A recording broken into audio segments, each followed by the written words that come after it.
Hello, friends, and welcome back to Malicious Compliance Stories. Let's start our story with a story about a customer service representative working for an online retailer during the summer of 2020. The job was tough, especially dealing with irate customers during a system outage that prevented any modifications to orders. But before we begin, best way to support our channel is to leave comments, like, and subscribe with the turned on bell so you don't miss the new video every single day. Here we go. Transfer me to anyone else? Whatever you say, ma'am. During the summer of 2020, I worked customer service for an online retailer. It's the worst job I've ever worked. While most people were polite, kind, and understanding, I had to deal with many people who were, often justifiably, upset about a problem with their order.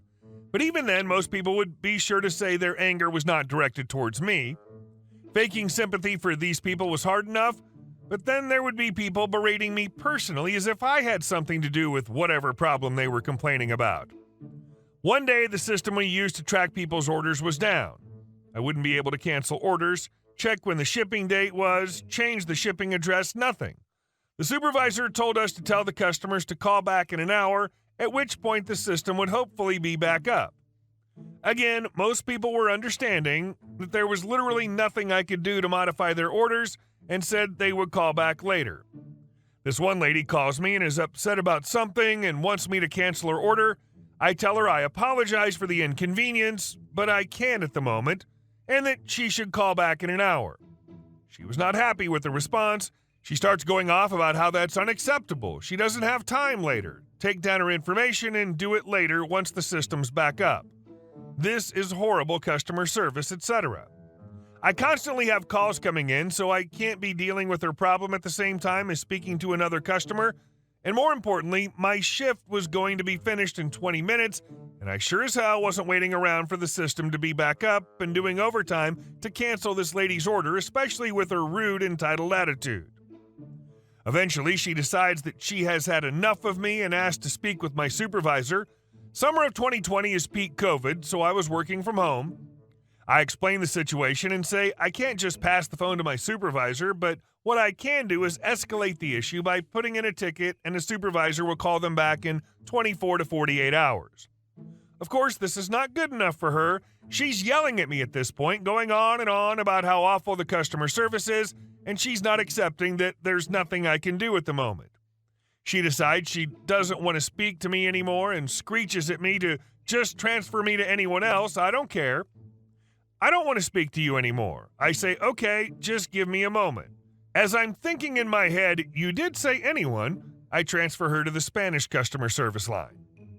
I mean, yeah, you and anybody else available was physically unable to do jack until the network was fixed. Nature of the beast. Lady played stupid games and won stupid prizes. And our second story. Can't take my drink at my desk? Okay, I'll take more breaks then. So I work in a hardware store, kind of like Home Depot, but smaller, in Belgium. I'm in charge of electricity products, lights and appliances, kitchen modeling. We also make kitchen cabinets and plumbing when my coworker isn't working, 3 days a week as our schedules don't overlap frequently. I've kept a habit of having my bottle of Coke or other soda at my desk hidden from view. We have a small desk with a computer to manage orders, inventory, and Googling parts we may not be familiar with. So I drink from my bottle when needed, and if a customer needs me, I'll put it away mid-sip and come back after helping him to finish my sip. Recently, our manager told us not to have any drink or food at our desk because it's not a good image of the store. Because, you know, what'll happen if customers discover that we're humans and need to drink to live, right? I didn't follow this instruction at first because my desk is at the opposite side of the store compared to the lunchroom, and I don't want to walk there every 20 to 30 minutes just to drink. 2 days ago, the manager noticed I was heading to my desk with my bottle in my hand and said I had to put it in the lunchroom and go whenever I had to drink to take a break and drink. So I did just that. Instead of losing 10 seconds to drink like I was doing for the past 2 years, I now take 2 minutes to walk to the lunchroom, take a 5-minute break to drink and relax, and again 2 minutes to go back to my area every 20 to 30 minutes. I'm already looking for another job because I can't take the micromanagement anymore. This is not the only dumb rule that he enforced. I could fill an entire book. Other rules are do not print quotes. Instead, write the reference to the quote on a little piece of paper that the customer can give to the cashier. Arrive 10 minutes early so you can be at your desk at 8:30 instead of coming in at 8:25, but not paid for that time.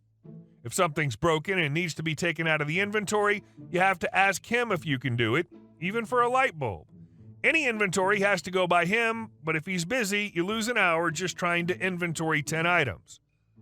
The job was cool until I got this boss, honestly. Edit. I've seen some of you saying that the rule is normal. I didn't say it wasn't. What I think is absurd is the fact that I've worked for him for 2 years and he only started the rule recently and enforcing it on a few people only. I've got colleagues that keep their drinks, soda included, at their desk, but he doesn't say anything to them. And our next story. Steal my job? Fine, but any issues you have are not my problem. So until recently, I worked at my university in an admin position. I love the job. My boss, L, was really happy with me, but I was temporary, and when my contract came up for renewal, my friend B, who was also an admin assistant with a permanent contract at the uni, went to the dean and said basically that she could do everything I was doing as part of her already existing duties, so there was no need to renew my contract. I know this because B told me that she had done this because she wanted to work with L despite L not wanting to work with B. L was just as upset about this as I was and asked the dean to reconsider. No luck. L and I had started a whole bunch of projects together, which we'd split the work for, but I'd created the bulk of the content because L had other responsibilities. And I'd handled a lot of the communication with the few dozen people we'd roped into helping. The same day B took over, she sent out a bunch of emails talking about the projects L and I had completed together, and in these emails, B presented it all as her own work. With input from L, L apologized to me for B doing that and said it was inappropriate. I still had access to all the materials and had created about 80% of them entirely alone. So I very simply locked everything down. B messaged asking where the material was. I responded that as I'm no longer employed by the uni, I no longer have access to confidential materials, and if no one but me can access it, that's B's issue to sort out. The materials contain everything from promo pieces to email templates to spreadsheets regarding the annual leave.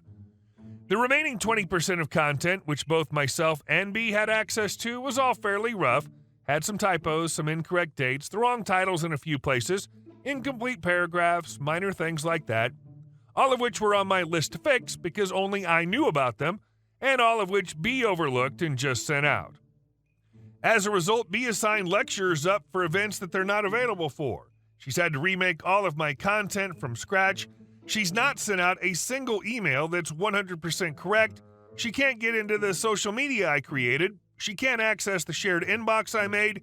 She's advertised events with the wrong date, time, content, and she's behind on everything. I know all of this because Elle complains about it every time I see her. And I did admit all of this to Elle, and she says I'm being reasonable here. And B messages me almost daily to tell me how awful a person I am because I won't share any resources with her. It's the only reason I've not blocked B, the updates. I'm also getting regular emails from various departments and people who don't know B has taken over my job yet, asking why they've been put down to present a talk at uni on a day they'll be on another continent or something like that. And I've just responded that this is B's job now, but everything was fine when I left, so clearly whatever happened, B needs to fix it. B now hates me. But that's not my problem either. I wonder how good B is at digging holes, besides the one she dug herself into. And our last story. Before I was born, my grandpa just retired and decided, F it, I'm going to live in the middle of a mountain that's in the middle of nowhere. He bought a piece of land far away from any city or village and started building a house. His only neighbors were an old lady and a crazy idiot. After half a year, he decided to permanently move in there and started building more and more things to accommodate himself. One of the things he built was a wall around his property and an outdoor toilet. This will be important later on. During this time, his crazy neighbor was trying to sell property. My grandpa offered to buy it from him, but a guy declined, asking for 10 times more than my grandfather offered. They got into a sort of an argument and ended all communication. Now the crazy B-turd was out to get my grandpa.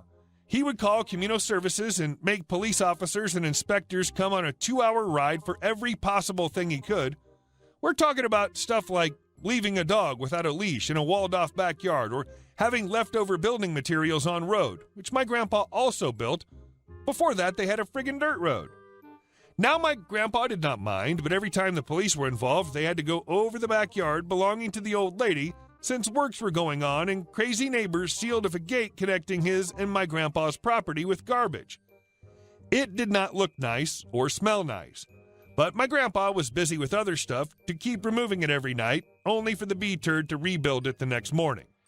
Even though my grandpa did not give a crap, the lady did, and she was on my grandpa's side. So one day when the officers came, she asked a couple of questions to these lovely people. She then contacts my grandpa. She learned 2 things. First of all, since the wall was built on my grandfather's land, he had all the rights to it. He could destroy it completely if he wanted. Second, filling a gate in the wall with crap was illegal, but my grandfather did not have the right to build a gate into someone else's yard without explicit permission either, and pursuing it in court would only end up having to seal it off. She informs my grandpa about all of this, and soon they hatch a plan. They wait for 2 to 3 months for heavy autumn rains to start drowning the land. Then old lady files a formal complaint about the smell of the garbage. My grandpa pleads guilty and signs off on a document that legally forces him to destroy the gate and remove the garbage from it. Now, the very same day my grandpa signs off on the documents, the biggest storm of the year starts. It rained for 7 days before inspectors could come to remove the garbage in the gate. Now my grandfather had previously cemented 3 of the 4 drains that were built in the wall.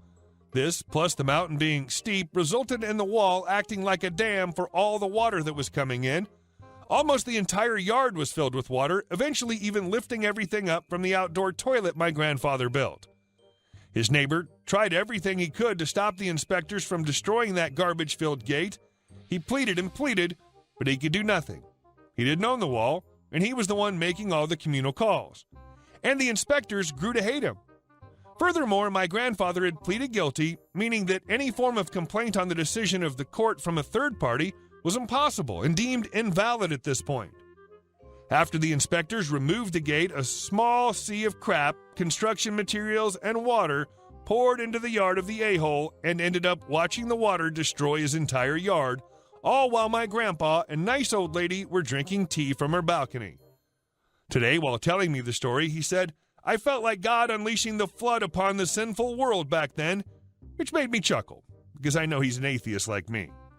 Aftermath was even better. Needless to say, the guy needed to pay thousands to repair all the water damage and cleaning he had to do. All the while, my grandfather's and the old lady's house were completely untouched by any of it, since they were on a lot higher ground. The best part is that since he admitted he was the one filling the gate with garbage to the inspectors, they made a note of that, and sometime later he received a written order from the court that he had to repay my grandpa for any property damage because of that. He ended up going to court, losing, after the old lady testified in my grandfather's favor, and had to rebuild the gate that was destroyed along with all the court fees. The guy moved out as soon as he could. From what the new owner said, he sold it for less than half of what my grandfather offered him. Hey guys, thank you all for watching the video. I'll see you in the next one.